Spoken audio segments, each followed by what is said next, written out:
перед лес, где наши пожарные.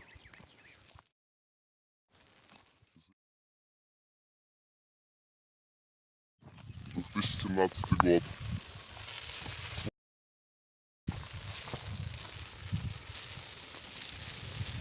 Сейчас еле вот это вспыхнет, пиздец как жестко.